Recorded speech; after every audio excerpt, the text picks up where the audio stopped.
Chhota Udepur one વિભાગ દ્વારા પીપલેજ અને ગોંદરિયા ગામે 20 હેક્ટરમાં ડ્રોન દ્વારા બીજ વાવેતર કરવામાં આવ્યા હતા। છોટાઉદેપુર વન વિભાગ દ્વારા જ્યાં વાવેતર કરવું મુશ્કેલ હોય એવા જંગલ વિસ્તારમાં ડ્રોન દ્વારા બીજ વાવેતર કરવામાં આવે છે, જે અંતર્ગત પીપલેજ ગામના જંગલ વિસ્તારમાં ડ્રોન દ્વારા બીજ વાવેતર કરવાનો કાર્યક્રમ રાખવામાં આવ્યો હતો, જેમાં સાંસદ જશુ રાઠવા, ધારાસભ્ય રાજેન્દ્રસિંહ રાઠવા, છોટાઉદેપુર તાલુકા પંચાયત પ્રમુખ કલ્પના રાઠવા, એપીએમસી પ્રમુખ મુકેશ પટેલના હસ્તે પીપલેજ ગામમાં બીજ નાખવાની શરૂઆત કરવામાં આવી હતી। આ કાર્યક્રમમાં છોટાઉદેપુર તાલુકા ભાજપા પ્રમુખ રસિકભાઈ, સરપંચ રમેશ રાઠવા, સરપંચ કિશોર રાઠવા, કાળુભાઈ, સંગ્રામસિંહ રાઠવા, નાયબ વન સંરક્ષક આરબી સોલંકી, છોટાઉદેપુર આરએફઓ નિરંજન રાઠવા, વીડી રાઠવા, વનપાલ તેમજ વનરક્ષક હાજર રહ્યા હતા।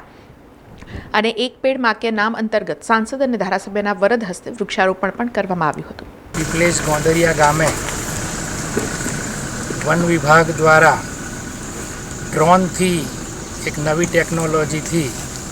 બિયારણનો વિવિધ પ્રકારના બિયારણોનો છંટકાવ કરી અને આ જંગલોને ઘના બનાવવા માટેનો કાર્યક્રમ હતો। અને એ કાર્યક્રમમાં અમારા છોટાઉદેપુરના સાંસદ આદરણીય જશુભાઈ રાઠવા, છોટાઉદેપુર જિલ્લાના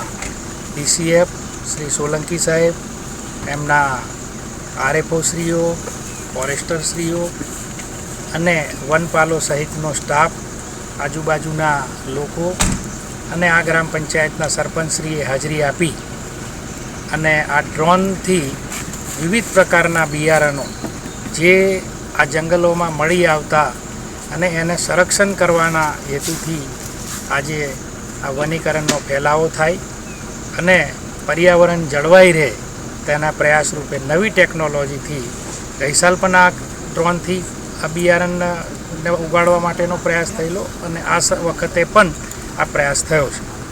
છોટાઉદેપુર વન વિભાગ દ્વારા છોટાઉદેપુર રેન્જના પીપલેજ ખાતે ડ્રોન દ્વારા બીજ વાવેતર કરવા માટેની શરૂઆત કરવામાં આવી છે, જેમાં માન્ય સાંસદ શ્રી જશુભાઈ રાઠવા સાહેબ, માન્ય ધારાસભ્ય શ્રી રાજેન્દ્રસિંહ રાઠવા સાહેબ, શ્રીમતી કલ્પનાબેન રાઠવા, તાલુકા પંચાયત પ્રમુખ છોટાઉદેપુર અને મુકેશભાઈ પટેલ સાહેબ અને અન્ય મહાનુભાવો ઉપસ્થિત રહી અને ડ્રોન દ્વારા બીજ વાવેતર કરવામાં આવ્યું હતું। અને જેમાં નાયબ વન સંરક્ષક શ્રી રૂપકભાઈ સોલંકી સાહેબ અને આરએફઓ વીડી રાઠવા અને વનપાલ, વનરક્ષક અને અન્ય આગેવાનો ઉપસ્થિત રહ્યા હતા, જેમાં